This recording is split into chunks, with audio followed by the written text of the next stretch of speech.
ಪಹಲ್ಗಾಮ್ ಮಾತ್ರ ಅಲ್ಲ, ಪಹಲ್ಗಾಮ್ ಜೊತೆಯಲ್ಲೇ ಬೇರೆ 3 ಸ್ಥಳಗಳಲ್ಲೂ ಕೂಡ ದಾಳಿ ಮಾಡುವ ಸಲುವಾಗಿ ಪ್ಲಾನಿಂಗ್ ಅನ್ನ ಮಾಡಿಕೊಂಡಿದ್ರು ಈ ಉಗ್ರರು. ಉಗ್ರರ ಬಂಧಿತ ಸಹಕಾರ ನೀಡಿದ ವ್ಯಕ್ತಿಗಳು,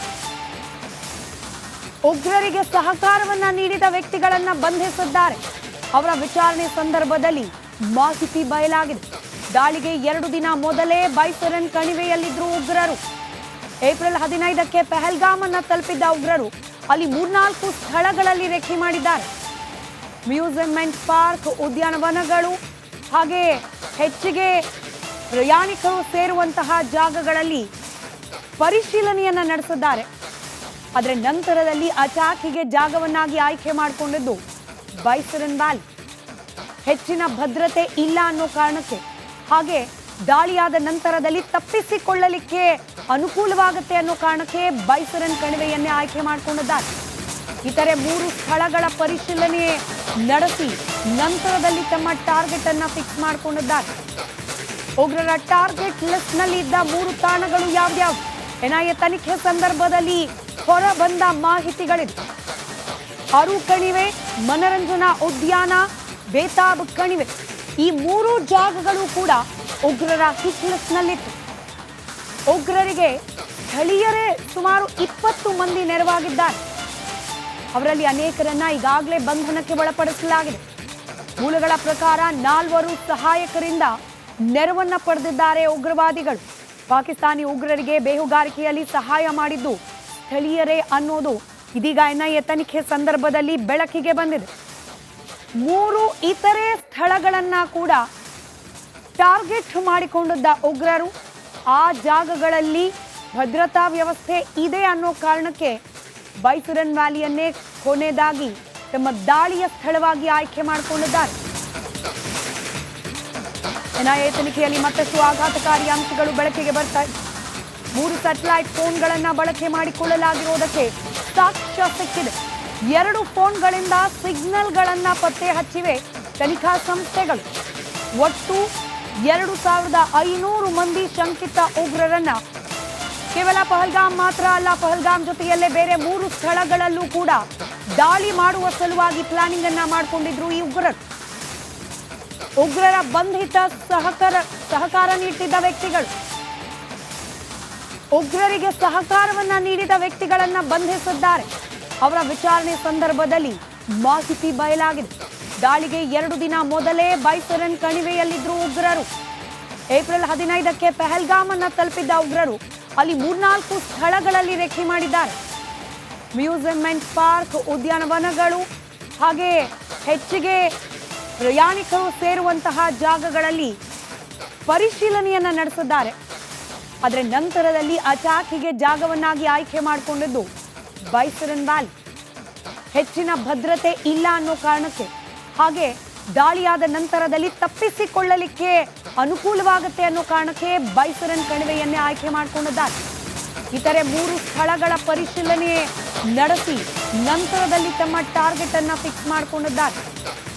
ಉಗ್ರರ ಟಾರ್ಗೆಟ್ ಲಿಸ್ಟ್ ನಲ್ಲಿ ಇದ್ದ 3 ತಾಣಗಳು ಯಾವ್ಯಾವು? ಎನ್ಐಎ ತನಿಖೆ ಸಂದರ್ಭದಲ್ಲಿ ಹೊರ ಬಂದ ಮಾಹಿತಿಗಳಿದೆ. ಅರು ಕಣಿವೆ, ಮನರಂಜನಾ ಉದ್ಯಾನ, ಬೇತಾಬ್ ಕಣಿವೆ, ಈ 3 ಜಾಗಗಳು ಕೂಡ ಉಗ್ರರ ಹಿಟ್ ಲಿಸ್ಟ್ ನಲ್ಲಿತ್ತು. ಉಗ್ರರಿಗೆ ಸ್ಥಳೀಯರೇ ಸುಮಾರು 20 ಮಂದಿ ನೆರವಾಗಿದ್ದಾರೆ. ಅವರಲ್ಲಿ ಅನೇಕರನ್ನ ಈಗಾಗಲೇ ಬಂಧನಕ್ಕೆ ಒಳಪಡಿಸಲಾಗಿದೆ. ಮೂಲಗಳ ಪ್ರಕಾರ 4 ಸಹಾಯಕರಿಂದ ನೆರವನ್ನ ಪಡೆದಿದ್ದಾರೆ ಉಗ್ರವಾದಿಗಳು. ಪಾಕಿಸ್ತಾನಿ ಉಗ್ರರಿಗೆ ಬೇಹುಗಾರಿಕೆಯಲ್ಲಿ ಸಹಾಯ ಮಾಡಿದ್ದು ಸ್ಥಳೀಯರೇ ಅನ್ನೋದು ಇದೀಗ ಎನ್ಐಎ ತನಿಖೆ ಸಂದರ್ಭದಲ್ಲಿ ಬೆಳಕಿಗೆ ಬಂದಿದೆ. 3 ಇತರೆ ಸ್ಥಳಗಳನ್ನ ಕೂಡ ಟಾರ್ಗೆಟ್ ಮಾಡಿಕೊಂಡಿದ್ದ ಉಗ್ರರು ಆ ಜಾಗಗಳಲ್ಲಿ ಭದ್ರತಾ ವ್ಯವಸ್ಥೆ ಇದೆ ಅನ್ನೋ ಕಾರಣಕ್ಕೆ ಬೈಸರನ್ ವ್ಯಾಲಿಯನ್ನೇ ಕೊನೆಯದಾಗಿ ತಮ್ಮ ದಾಳಿಯ ಸ್ಥಳವಾಗಿ ಆಯ್ಕೆ ಮಾಡಿಕೊಂಡಿದ್ದಾರೆ.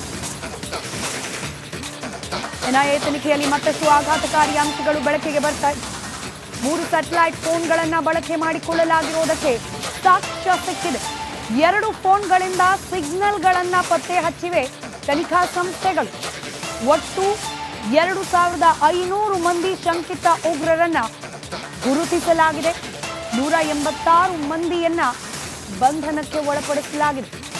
ಕೇವಲ ಪಹಲ್ಗಾಮ್ ಮಾತ್ರ ಅಲ್ಲ, ಪಹಲ್ಗಾಮ್ ಜೊತೆಯಲ್ಲೇ ಬೇರೆ 3 ಸ್ಥಳಗಳಲ್ಲೂ ಕೂಡ ದಾಳಿ ಮಾಡುವ ಸಲುವಾಗಿ ಪ್ಲಾನಿಂಗ್ ಅನ್ನ ಮಾಡಿಕೊಂಡಿದ್ರು ಈ ಉಗ್ರರು. ಉಗ್ರರ ಬಂಧಿತ ಸಹಕಾರ ನೀಡಿದ ವ್ಯಕ್ತಿಗಳು, ಉಗ್ರರಿಗೆ ಸಹಕಾರವನ್ನ ನೀಡಿದ ವ್ಯಕ್ತಿಗಳನ್ನ ಬಂಧಿಸಿದ್ದಾರೆ. ಅವರ ವಿಚಾರಣೆ ಸಂದರ್ಭದಲ್ಲಿ ಮಾಹಿತಿ ಬಯಲಾಗಿದೆ. ದಾಳಿಗೆ 2 ದಿನ ಮೊದಲೇ ಬೈಸರನ್ ಕಣಿವೆಯಲ್ಲಿದ್ರು ಉಗ್ರರು. ಏಪ್ರಿಲ್ 15ಕ್ಕೆ ಪಹಲ್ಗಾಮ್ ಅನ್ನ ತಲುಪಿದ್ದ ಉಗ್ರರು ಅಲ್ಲಿ 3-4 ಸ್ಥಳಗಳಲ್ಲಿ ರೇಖೆ ಮಾಡಿದ್ದಾರೆ. ಮ್ಯೂಸಿಯಂಮೆಂಟ್ ಪಾರ್ಕ್, ಉದ್ಯಾನವನಗಳು, ಹಾಗೆ ಹೆಚ್ಚಿಗೆ ಪ್ರಯಾಣಿಕರು ಸೇರುವಂತಹ ಜಾಗಗಳಲ್ಲಿ ಪರಿಶೀಲನೆಯನ್ನ ನಡೆಸಿದ್ದಾರೆ. ಆದರೆ ನಂತರದಲ್ಲಿ ಅಚಾಕಿಗೆ ಜಾಗವನ್ನಾಗಿ ಆಯ್ಕೆ ಮಾಡಿಕೊಂಡಿದ್ದು ಬೈಸರನ್ ವ್ಯಾಲಿ. ಹೆಚ್ಚಿನ ಭದ್ರತೆ ಇಲ್ಲ ಅನ್ನೋ ಕಾರಣಕ್ಕೆ, ಹಾಗೆ ದಾಳಿಯಾದ ನಂತರದಲ್ಲಿ ತಪ್ಪಿಸಿಕೊಳ್ಳಲಿಕ್ಕೆ ಅನುಕೂಲವಾಗುತ್ತೆ ಅನ್ನೋ ಕಾರಣಕ್ಕೆ ಬೈಸರನ್ ಕಣಿವೆಯನ್ನೇ ಆಯ್ಕೆ ಮಾಡಿಕೊಂಡಿದ್ದಾರೆ. ಇತರೆ 3 ಸ್ಥಳಗಳ ಪರಿಶೀಲನೆ ನಡೆಸಿ ನಂತರದಲ್ಲಿ ತಮ್ಮ ಟಾರ್ಗೆಟ್ ಅನ್ನ ಫಿಕ್ಸ್ ಮಾಡಿಕೊಂಡಿದ್ದಾರೆ. ಉಗ್ರರ ಟಾರ್ಗೆಟ್ ಲಿಸ್ಟ್ ನಲ್ಲಿ ಇದ್ದ 3 ತಾಣಗಳು ಯಾವ್ಯಾವು? ಎನ್ಐಎ ತನಿಖೆ ಸಂದರ್ಭದಲ್ಲಿ ಹೊರ ಬಂದ ಮಾಹಿತಿಗಳಿದೆ. ಅರು ಕಣಿವೆ, ಮನರಂಜನಾ ಉದ್ಯಾನ, ಬೇತಾಬ್ ಕಣಿವೆ, ಈ 3 ಜಾಗಗಳು ಕೂಡ ಉಗ್ರರ ಹಿಟ್ ಲಿಸ್ಟ್ ನಲ್ಲಿತ್ತು. ಉಗ್ರರಿಗೆ ಸ್ಥಳೀಯರೇ ಸುಮಾರು 20 ಮಂದಿ ನೆರವಾಗಿದ್ದಾರೆ. ಅವರಲ್ಲಿ ಅನೇಕರನ್ನ ಈಗಾಗಲೇ ಬಂಧನಕ್ಕೆ ಒಳಪಡಿಸಲಾಗಿದೆ. ಮೂಲಗಳ ಪ್ರಕಾರ 4 ಸಹಾಯಕರಿಂದ ನೆರವನ್ನ ಪಡೆದಿದ್ದಾರೆ ಉಗ್ರವಾದಿಗಳು. ಪಾಕಿಸ್ತಾನಿ ಉಗ್ರರಿಗೆ ಬೇಹುಗಾರಿಕೆಯಲ್ಲಿ ಸಹಾಯ ಮಾಡಿದ್ದು ಸ್ಥಳೀಯರೇ ಅನ್ನೋದು ಇದೀಗ ಎನ್ಐಎ ತನಿಖೆ ಸಂದರ್ಭದಲ್ಲಿ ಬೆಳಕಿಗೆ ಬಂದಿದೆ.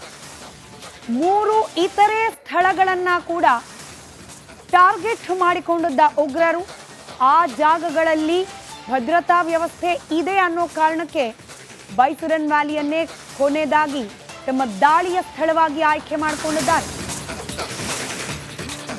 ಎನ್ಐಎ ತನಿಖೆಯಲ್ಲಿ ಮತ್ತಷ್ಟು ಆಘಾತಕಾರಿ ಅಂಶಗಳು ಬೆಳಕಿಗೆ ಬರ್ತಾ ಇದೆ. 3 ಸ್ಯಾಟಲೈಟ್ ಫೋನ್ಗಳನ್ನ ಬಳಕೆ ಮಾಡಿಕೊಳ್ಳಲಾಗಿರುವುದಕ್ಕೆ ಸಾಕ್ಷ್ಯ ಸಿಕ್ಕಿದೆ. 2 ಫೋನ್ಗಳಿಂದ ಸಿಗ್ನಲ್ಗಳನ್ನ ಪತ್ತೆ ಹಚ್ಚಿವೆ ತನಿಖಾ ಸಂಸ್ಥೆಗಳು. ಒಟ್ಟು 2500 ಮಂದಿ ಶಂಕಿತ ಉಗ್ರರನ್ನ ಗುರುತಿಸಲಾಗಿದೆ. 186 ಮಂದಿಯನ್ನ ಬಂಧನ. ಕೇವಲ ಪಹಲ್ಗಾಮ್ ಮಾತ್ರ ಅಲ್ಲ, ಪಹಲ್ಗಾಮ್ ಜೊತೆಯಲ್ಲೇ ಬೇರೆ 3 ಸ್ಥಳಗಳಲ್ಲೂ ಕೂಡ ದಾಳಿ ಮಾಡುವ ಸಲುವಾಗಿ ಪ್ಲಾನಿಂಗ್ ಅನ್ನ ಮಾಡಿಕೊಂಡಿದ್ರು ಈ ಉಗ್ರರು. ಉಗ್ರರ ಬಂಧಿತ ಸಹಕಾರ ನೀಡಿದ ವ್ಯಕ್ತಿಗಳು, ಉಗ್ರರಿಗೆ ಸಹಕಾರವನ್ನ ನೀಡಿದ ವ್ಯಕ್ತಿಗಳನ್ನ ಬಂಧಿಸಿದ್ದಾರೆ. ಅವರ ವಿಚಾರಣೆ ಸಂದರ್ಭದಲ್ಲಿ ಮಾಹಿತಿ ಬಯಲಾಗಿದೆ. ದಾಳಿಗೆ 2 ದಿನ ಮೊದಲೇ ಬೈಸರನ್ ಕಣಿವೆಯಲ್ಲಿದ್ರು ಉಗ್ರರು. ಏಪ್ರಿಲ್ 15ಕ್ಕೆ ಪಹಲ್ಗಾಮ್ ಅನ್ನ ತಲುಪಿದ್ದ ಉಗ್ರರು ಅಲ್ಲಿ 3-4 ಸ್ಥಳಗಳಲ್ಲಿ ರೇಖೆ ಮಾಡಿದ್ದಾರೆ. ಮ್ಯೂಸಿಯಂಮೆಂಟ್ ಪಾರ್ಕ್, ಉದ್ಯಾನವನಗಳು, ಹಾಗೆ ಹೆಚ್ಚಿಗೆ ಪ್ರಯಾಣಿಕರು ಸೇರುವಂತಹ ಜಾಗಗಳಲ್ಲಿ ಪರಿಶೀಲನೆಯನ್ನ ನಡೆಸಿದ್ದಾರೆ. ಆದರೆ ನಂತರದಲ್ಲಿ ಅಚಾಕಿಗೆ ಜಾಗವನ್ನಾಗಿ ಆಯ್ಕೆ ಮಾಡಿಕೊಂಡಿದ್ದು ಬೈಸರನ್ ವ್ಯಾಲಿ.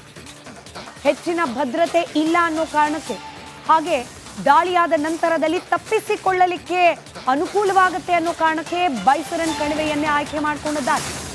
ಇತರೆ 3 ಸ್ಥಳಗಳ ಪರಿಶೀಲನೆ ನಡೆಸಿ ನಂತರದಲ್ಲಿ ತಮ್ಮ ಟಾರ್ಗೆಟ್ ಅನ್ನ ಫಿಕ್ಸ್ ಮಾಡಿಕೊಂಡಿದ್ದಾರೆ. ಉಗ್ರರ ಟಾರ್ಗೆಟ್ ಲಿಸ್ಟ್ ನಲ್ಲಿ ಇದ್ದ 3 ತಾಣಗಳು ಯಾವ್ಯಾವು?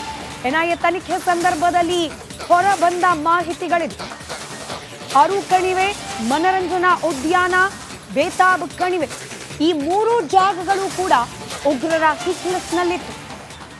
ಉಗ್ರರಿಗೆ ಸ್ಥಳೀಯರೇ ಸುಮಾರು 20 ಮಂದಿ ನೆರವಾಗಿದ್ದಾರೆ. ಅವರಲ್ಲಿ ಅನೇಕರನ್ನ ಈಗಾಗಲೇ ಬಂಧನಕ್ಕೆ ಒಳಪಡಿಸಲಾಗಿದೆ. ಮೂಲಗಳ ಪ್ರಕಾರ 4 ಸಹಾಯಕರಿಂದ ನೆರವನ್ನ ಪಡೆದಿದ್ದಾರೆ ಉಗ್ರವಾದಿಗಳು. ಪಾಕಿಸ್ತಾನಿ ಉಗ್ರರಿಗೆ ಬೇಹುಗಾರಿಕೆಯಲ್ಲಿ ಸಹಾಯ ಮಾಡಿದ್ದು ಸ್ಥಳೀಯರೇ ಅನ್ನೋದು ಇದೀಗ ಎನ್ಐಎ ತನಿಖೆ ಸಂದರ್ಭದಲ್ಲಿ ಬೆಳಕಿಗೆ ಬಂದಿದೆ. 3 ಇತರೆ ಸ್ಥಳಗಳನ್ನ ಕೂಡ ಟಾರ್ಗೆಟ್ ಮಾಡಿಕೊಂಡಿದ್ದ ಉಗ್ರರು ಆ ಜಾಗಗಳಲ್ಲಿ ಭದ್ರತಾ ವ್ಯವಸ್ಥೆ ಇದೆ ಅನ್ನೋ ಕಾರಣಕ್ಕೆ ಬೈಸರನ್ ವ್ಯಾಲಿಯನ್ನೇ ಕೊನೆಯದಾಗಿ ತಮ್ಮ ದಾಳಿಯ ಸ್ಥಳವಾಗಿ ಆಯ್ಕೆ ಮಾಡಿಕೊಂಡಿದ್ದಾರೆ. ಎನ್ಐಎ ತನಿಖೆಯಲ್ಲಿ ಮತ್ತಷ್ಟು ಆಘಾತಕಾರಿ ಅಂಶಗಳು ಬೆಳಕಿಗೆ ಬರ್ತಾ ಇದೆ. 3 ಸ್ಯಾಟಲೈಟ್